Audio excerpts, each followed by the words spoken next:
अस्सलाम वालेकुम। आज मैं आप सबको बताऊंगी स्लाइम निकालने का तरीका। बॉक्स में से स्लाइम निकालना बहुत डिफिकल्ट हो जाता है। अब आपको एक इजी वे बताऊंगी। अपनी 2 फिंगर्स इसके अंदर डालें और इसको ट्विस्ट करें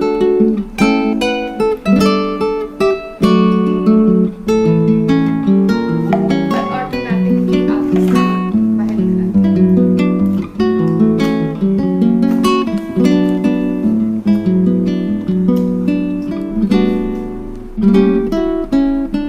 फिर से बताती चलूं कि ये 2 फिंगर्स ठीक है, और ये आपने इसको ट्विस्ट किया, बॉक्स को ट्विस्ट किया और अपनी फिंगर्स के थ्रू इसको बाहर निकालना है और ये आपकी स्लाइम निकल गई।